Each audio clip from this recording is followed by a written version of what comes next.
If you have a forced air heater that runs intermittently, maybe it only runs for 5 minutes and then shuts off, but maybe it runs when you take the hood off the top, I'm going to show you how to fix that.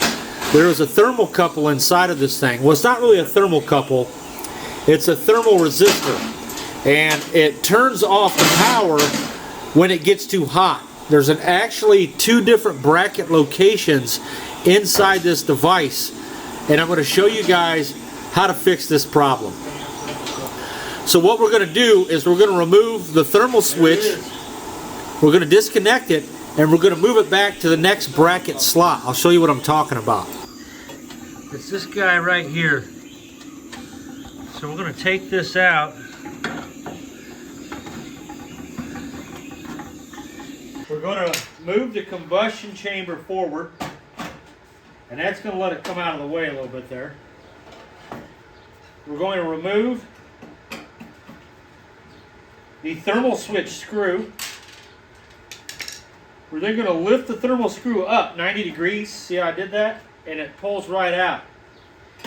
Now you can see there are 2 notches here. One of them says 75K. Let me bring you in close here. The reason your heater is shutting off is because this manufacturer, rather than making a different blower unit and pump for each system, they make one that fits all of their units. And then to keep you from turning it up to make it hotter, they move this thermal switch forward on you. This is where it was. To get it back in, you have to have it at a 90-degree angle. You stab it in like that, and you put it down.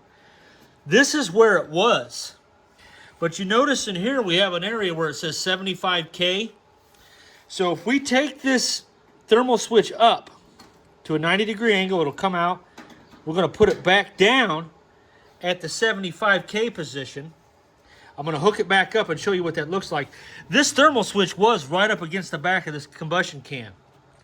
So now that we're at the 75K position, we're going to put it back together. This will also allow us to turn up the screw on the back and get more power out of this unit without it shutting it off.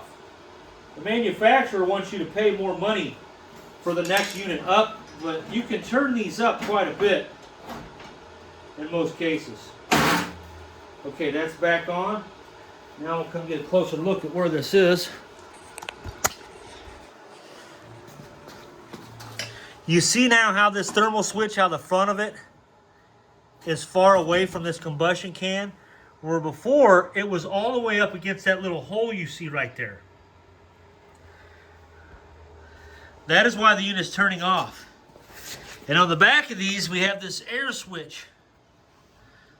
This is an air screw, and if you turn it clockwise, it will turn the air pressure up and spray more fuel and run at a higher power rating. The manufacturer does not want you to know that. Rather than them having a factory suited to build 5 different types of blowers, 5 different types of fuel pumps, they just put the same unit in all of their systems, and they adjust this air screw, and they move this thermal switch around so that you can't tamper with it.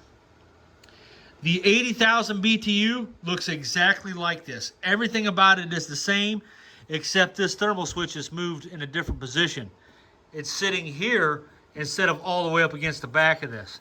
So that thermal switch is why your unit keeps turning on or keeps turning off after 5 minutes.